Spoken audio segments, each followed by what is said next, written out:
Alright, so Paranormal Activity 2. This is the next in my Paranormal Activity series of reviews. I'm reviewing every single Paranormal Activity movie. I started with Paranormal Activity last week, so today we're talking about Paranormal Activity 2.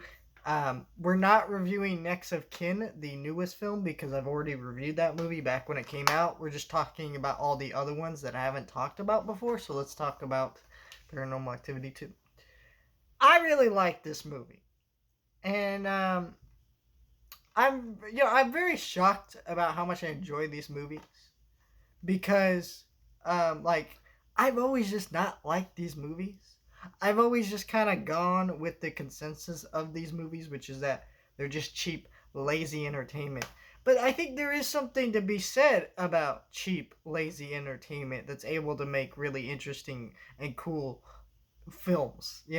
Like, to me, I can watch something like Terrifier 2 and Violent Night and have just as much fun as I would watching something like, um, I don't know, like Goodfellas or The Godfather, like really great movies. You know what I mean? I don't know. There's just something about it. Maybe they're not on the same level, but I still get a lot of fun and entertainment value out of that. And, you know, there are a lot of us film critics, I think we like to think that some movies are just lesser than, which is just kind of sad because I mean there definitely are lesser than films. There are definitely films that are bad and should not be wasted time on, things like that, or can be seen. Like, that's a thing. But there's also just this consensus of like, oh, that film doesn't really advance the medium of film forward. And it's very interesting because sometimes they do, and they're just overlooked by critics just because they're like, I don't know, they're not deeper. They don't have deeper meanings, but these films are interesting. The second one is really cool because they made this movie really cheap again, but they still kept the aesthetics that I liked about the first movie, and it's there's a lot of creepy sequences just like the first movie. All this creative camera work and you know energy to it that is just really neat, and the scares are kind of upped a little bit, and some of them are actually more tense than the first movie. So I really enjoyed that atmosphere, this tone about this movie. I don't think it's as strong as the first one. That doesn't make it a bad movie. It's actually a pretty good sequel, surprisingly. But what it does that makes it a little bit lesser than the first one is because that first one, where it came from and where that novelty is, it does start to just kind of linger off just a little bit because this film, like, it's a very interesting, great concept that they use really well to further in the second one. But, you know, like, it's the same movie again, just a little bit different scares and different things, and that works for this movie.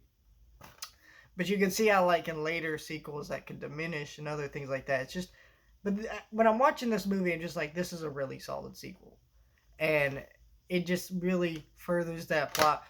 Someone told me once that Paranormal Activity 3 and 1 through 3 could be like a pretty good trilogy, and I would probably say yes. In fact, they've been bundled in several trilogy sets before. But yeah, I just really enjoyed this sequel and what it had to offer filmmaking wise. You watch this movie and you just see like so much creative uses of this camera and how they put all this together, and interesting ideas being put on display. So yes, this is just kind of a dumb turn your brain off, scare you little movie, but it's also like fun. It has fun with that. It knows what it is. It does everything it needs to do, and it's just a great time. And I like that you watch a movie like this though, and compared to like modern horror movies that were coming out at the time, there's jump scare shit. You got things that are just made to go whoa right in your face. No, these movies have a different type of scares, and it's something I never thought about before because I always just kind of associate them with the like trashy horror movies. But really, these were a step above the trashy horror movies at this point in the franchise, which was very interesting to think about for me. I really am enjoying doing this retrospective of the franchise and getting into these movies, so I cannot wait to talk about part 3 next week.